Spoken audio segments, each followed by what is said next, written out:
Hey everyone, how are you?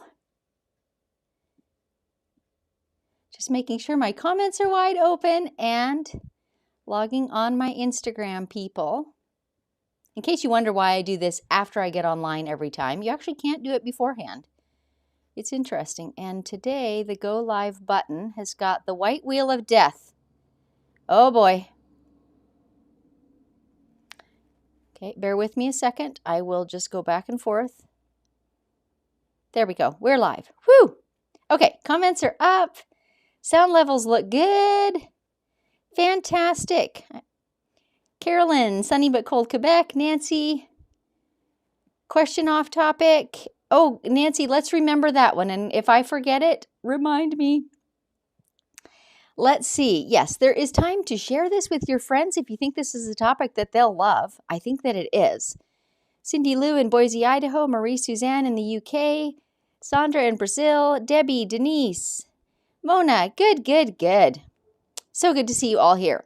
And no one's making any remarks, so I assume that the sound and camera are all live. Yay, hope so. Okay, I'm Susan Smith. You're in my studio, Stitched by Susan. I'm a long arm quilter and also a blooming sit-down domestic machine quilter as well. It's a thing I did more of in the past, and I'm kind of buffing up those skills again now, which is fun. But I'm coming to you live each day in the month of April, just talking about casual topics that relate to machine quilting. So today's topic is going to be some of my favorite essential threads. And because I get asked that a lot, like what threads do you stock? What are the first ones you should buy, maybe? That sort of question. So that's what we're going to chat about today. Yep, everyone's chiming in. The sound is good. Yes. Good, good, good. Okay, I brought some threads with me even to show you. But let's talk about it academically for half a second. Some of this will depend on what type of quilts you typically quilt, especially if you're working on your own and they tend to be your style. So for example, if you work on Kansas Troubles type fabrics, you're more likely to have golds and browns and sage greens and things like that. If you work on more contemporary styles, you might have brighter colors, or maybe you love 30s fabrics and so you've got pastels. So some of this will vary, but I want to try and give you what I consider some general guidelines for bottom line essential threads. So I think top of my list would be grays, various shades of gray. Now, not only do I think you need a medium, a light, and a dark gray, I also think look into, and this will depend on your style of quilting, look into the tone of gray. The one I'm holding for you here has a lot of blue tones in it. You can kind of see that a bit like my blue sweatshirt. Generally more suited to contemporary quilts, generally blends in better. But if you do more traditional types of fabrics or calicos or florals, then often a more taupey or almost pinky tone slightly to the gray will blend better. So you'll want to just experiment with that a little bit and see which grays. For myself, I'm looking over at my thread rack. I think I have 8 different shades of gray. Now, I quilt for a lot of people, and so a lot of quilts come through my studio. You definitely may not need that many. 2 or 3 might be plenty to be going on with. But gray is kind of my go-to blender. When I don't know what to do on a quilt, I'll start pulling out my grays and try this one and try that one. And often I can find a gray that is a great blender across all kinds of things. So I love grays. Also, I do love taupes and tans. This one is quite caramely as to color. But again, this ranges from the creams through the more taupes to the deep, rich taupe and tan. And I do have all of those on my rack, but you may not want to. But a cream and something deeper than a cream, I think, is important. And I talked in an earlier episode about my kind of philosophy of picking a thread color that's a bit middle of the road for your quilt. Unfortunately, I can't show you the one I'm working on easily, but it's got a background that is cream, and then some of the piecing is a much deeper tan, and then there's these pumpkin colors and even little black squares. So what I chose was the deeper tan. So it's a bit darker than that cream-colored background and quite a bit lighter than some of the other fabrics, and that tends to be a good blender also. So I like to have a couple shades of that deeper than cream on my shelf, because you do see a cream background a lot, but I'm not often actually quilting in that cream. I'm quilting in something that's deeper because of all the colors that are in the quilt. So those are 2 of my big favorites, grays and tans or taupes. And I meant to, oh, hang on, we've lost our camera. Hang on a sec. Hang on a sec. Bear with the sound. Now you're seeing my webcam. Get myself in the picture. Now I have to reconnect. Sorry about this. Hang on a second. Okay, let me try and zoom in a little bit again. There we go. Okay, we working again? Oh my gosh, cameras are such an issue. I've already replaced my cables thinking maybe that's the trick, that it's disconnecting at some point. I don't want to forget Nancy's question from the beginning. Okay, grays and tans we've talked about. Those are good basics. I meant to actually bring my thread card to show you because this is something that I think is fairly important too. I have a sampler card for Isacord and Winline both that has actual thread on it. So you can shop online all you want, but you can look up, you know, a gold thread, for example, and if you look at 5 different images, this same color will look like 5 different colors, just based on the monitor, on I don't know what all, but it will not be true to color. So the only way to closely match anything is to have actual thread. So either you trot off to the quilt shop and, you know, match the thread there and get exactly what you want, or more easily, you go ahead and invest in a thread card. They vary in size. I think my Isacord one was something like $30, but they have over 300 colors and it folds out into multiple sections and I can see every single thread color. So that helps me know.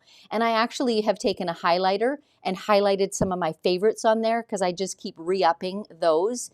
And then when I want specialty colors, that's a whole other thing. So now we're getting down rabbit trails. A few other essentials. I do think an eggshell, and I know this will look white on camera, but it is not white. It is an eggshell, and this is another multi-purpose one. Great if you are working on 30s fabrics. Great if you do a lot of quilts that do have light backgrounds. And I see a lot of quilters using this light color, people that are doing edge-to-edge designs, and particularly digital ones. I just see a lot of that, using a light colored thread across a whole quilt to apply that layer of texture. So an eggshell is a good staple to have in your cupboard. A lot of people also swear by a gold. So I will use a gold on Quilts of Valor sometimes, which often have widely ranging colors. And instead of just going for a blender, which I absolutely could, a gold is kind of patriotic and looks really pretty against often, you know, I'm in the US, so against the red or the blue, and there often is gold and browns in them as well. So a gold is a pretty good staple. And surprisingly, certain greens tend to be good blenders. This, I call it celery green, of course it's just got a number on it, 0352, is a surprisingly good blender too. And it will depend, I suppose, on your type of quilts. But I happen to quilt a number of baby quilts. I've mentioned my good friend Pris before, who makes baby quilts for her local NICU. And she loves bright colors. But this tends to be a good blender across those types of bright colors that she likes. Other people I know will go for a more sagey green, which, you know, again, depending on your fabrics and styles, that might be a better green for a blender. But a green tends to be a really good staple in your cupboard. And I love having 1 or 2 good reds too. Now I keep a red and then I keep a darker, like a maroon red, and those seem to cover a lot of bases red-wise. Okay, let's scroll back and get some questions way back from the beginning. Nancy was asking, and it is off topic, but we'll bring it in, Nancy. Let me put it up on the screen. When seam allowances are thick, I have trouble getting my machine to go the right direction. It's like going over a speed bump even when I go slow. Any advice? My first question is, do you have any kind of foot for your machine that has a curved bottom? Sometimes they're called a spoon foot or a cup clip, or sometimes even couching feet will have a rounded bottom. That is invaluable in going over thick things because it skims right over the top of them. So give that a try. Let's keep going. And while I do this, if you are enjoying these daily sessions, do give a thumbs up and subscribe if you haven't already. Click the bell if you want to be notified when I'm live. Lots and lots of good mornings. I appreciate all those. I'm just scrolling to see if there are, in fact, questions. Hello from the Netherlands. Good. A few countries are represented here today. Scrolling. Debbie is asking, what is the number of the eggshell? That's an easy one, 0101. I love that one. Janice, I seem to use gold a lot. Yes, yep. And some people do. And, you know, that's one of those that does depend a little bit on the style of quilts that you tend to be quilting on. But these are some of the favorites that I have and that I hear other quilters have that they use frequently, colors that they use frequently. Marie Suzanne, I've recently learned that a thread that blends too well results in me not being able to see where I stitched. Yes, that can be very true. Nancy is saying it seems to be an issue underneath. I'm not sure what that would be, Nancy. Are you able to raise your hopper foot? Like, is there literally not enough space for your thick seam to pass through between foot and long arm? So maybe check for that. On my machine and on my particular feet, I can raise or lower the hopper foot a little bit, and that can make a difference. Quail Hollow Girl is asking what weight of thread is your favorite. What I have here is 40 weight, and that's what I use the most commonly. I do really like 60 weight. It's a little bit finer and a little bit less obvious. However, 40 weight across several brands is what comes in the most colors. So I end up settling on 40 weight, and it's fine. I'm 100% happy with it. All the spools I've showed you this morning are Isacord. And again, I did talk about this in an earlier episode. My favorite type of thread is 100% polyester thread. Isacord is one brand, Wonderfill is another, Glide is another. There are multiple brands out there, and they're fine. I do love all the colors that Isacord offers, that's for sure. Sandra, when do you use variegated threads? You know, this is a matter very much of personal preference, Sandra. I don't use variegated threads very often at all. And when I do, they tend to be the ones that are multiple shades of the same color. So for example, a gold, and it's got some lighter and some darker shades of gold and cream in it. I like that pretty well because that kind of sparkles on a quilt top. I personally don't like the look of variegated threads that actually change color. I recently saw a quilt that was blue and yellow and kind of white and cream, and they had used blue and yellow variegated thread. I don't love that look because when the yellow lands up on the yellow fabric, it doesn't show at all. But when the yellow lands up on the blue fabric, it shows very boldly. So to me, it looks distracting. It looks stop and start-ish. But that is my personal preference. There are quilters that love variegated threads because they feel like it blends all the colors together. That's my take on it. Lisa, what thread brands? I think I covered that a little bit. Karen is asking, do you use Isacord in the bobbin? Often I do because I do like my bobbin and top threads to match or at least closely match. But I also love Wonderfill's Deco Bob in the bobbin. It's an 80 weight thread. It's very fine. It works well in the bobbin, and as you can imagine, the bobbin holds a lot more yards of an 80 weight compared to a 40 weight. So I've recently stocked up on some of those, and in fact, Wonderfill was kind enough to send me some pre-wound bobbins in kind of some of their basic colors. So they don't come in as broad a range of colors for matching closely, but I've got some of the neutrals, couple shades of tan, couple shades of gray. I know that will come as a surprise to you. And they do work very well in the bobbin. Mona, do you use a thread net with poly thread? They tend to be a little slippery. I've gone back and forth with that, Mona. Most times I have not used a thread net and I've had good success. But once or twice lately, these thread spools have they've got a little nick where the thread tail end cuts in. And if I don't have this shut, I've had that catch a couple times. So then I thought, I should use that thread net because I've got it. It's easy to do and takes a second and just eliminates that one problem. So it's probably a good idea. I've also been uber economical. I don't have one right now, but I've taken a lone sock out of the laundry room and just cut the heel and cut the toe and used that middle part because it's kind of a nice stretchy bit too. So when I didn't have a thread net handy, that was how I made a thread net. Janice, when using the trilobal, which is what this is, a trilobal polyester, let's put this up. Do you ever see that it is unwinding after the tension discs and eventually breaks?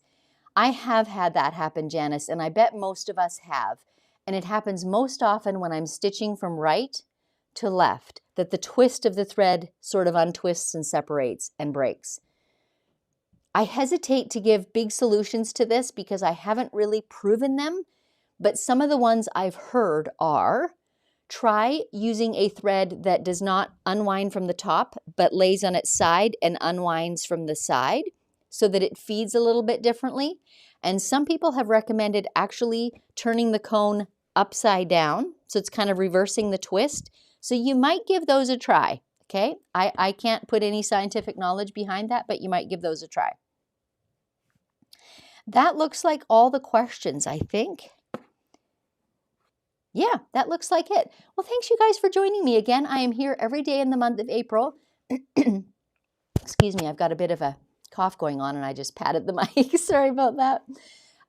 Here every day in the month of April talking about things relating to machine quilting, leading up to the release of my freehand quilting masterclass later this month, actually late next week, dealing with all kinds of freehand quilting designs, teaching you a base of designs and also teaching you how those designs have evolved for me and setting you up for inventing your own designs. The things that I look for, the things that I change in a design. And it's interesting, the one that is behind me right now, I don't know if you can see it on camera, but it's quilted in my Crazy Eights design. Some people call it or see it as wishbones, but I call it Crazy Eights. And this is one that is in the master class. And when I first issued the class 3 years ago, I taught sort of the measurements for how I space it in a certain way. 3 years later, and a few dozen repeats of that design, I realized that I nest my rows differently. So I'll be talking about that in this new edition of the masterclass, because this is one of the ways that this design has evolved for me. There was something about the look of this one that I thought could be improved. So this is part of the class, is looking at things analytically and saying, well, here's this fit factor and this one, and what could I change or adjust if I'm not 100% happy with it. So that's kind of what the masterclass is all about, but definitely freehand quilting, heavy focus on edge-to-edge quilting. You know, comfortable, family use, couch. That's the kind of quilting I love to do. So I'm just zipping back through the questions just to make sure. Here we are. Liz Hubbard. With the isocord thread, do you have to adjust the tension on your long arm? I have a Bernina Q16 and tried the isocord that I have a lot of. I should put this up so you guys can read it. My embroidery machine loves isocord. I've not been successful with it on my long arm. Thread always breaks. I don't know if I have a good solution for you, Liz. I use the isocord all the time, and so my tension, and I use generally the defaults. So 4.0 on my upper tension and 210 to 220 on my bobbin tension, and those work beautifully for isocord on my machine. I do sometimes adjust when I put the deco bob in the bobbin. I'll make my bobbin tension, like I still want it 210 to 220, but it often involves tightening it a little bit to get that finer thread to read at that same tension. So I've not had issues with the tension on it, no. So I'm sorry, I'm not a lot of help there. Nancy, love uber economical, better than cheap. Yes, cost effective, that's another way of saying it. I have a friend that always says that. I'm cost effective, I'm not cheap. Janice, left to right is exactly when it was happening. We'll try your suggestions, yep. I see what you mean, right to left. Slowing down a little bit is often a good one as well. That just helps to keep that thread from untwisting or gives it an opportunity to keep up with your sewing. Sandy, totally appreciate these live methods and ideas. Oh, I got to put this one up. Marie Suzanne, I can't recommend enough your masterclass. It's been a wonderful course, which I keep learning from. I'm so happy to hear that. And Nancy, masterclass is amazing. Thanks, you guys. And Cindy says she's signing up for the cruise today. Okay, I'll take 1 minute and talk to you guys about the cruise because I haven't done that in a couple of days. If you're wanting to quilt alongside me, my husband and I are hosting a cruise next January in the Caribbean, because who doesn't want to be in the Caribbean in January? Quilting, am I right? Anyway, it's a week-long cruise. My friends Beth Ann Nemish and Sam Alberts, who are also wonderful quilters, are coming along to teach as well. So the three of us have quite different quilting styles, but we're trying to combine our styles to make this integrated package of quilting classes for you guys. So we're looking forward to that. If you check on my website, StitchedBySusan.com, there will be a link there for the cruise, and I'll try and remember as soon as I get off air to put one in the description as well, if you want any information about that. So, sounds good. Allie, I made it. Hey, Susan. You made it for the end, so yay for you. Okay, you guys, thanks for joining me. I'll check in with you tomorrow. Have a great day.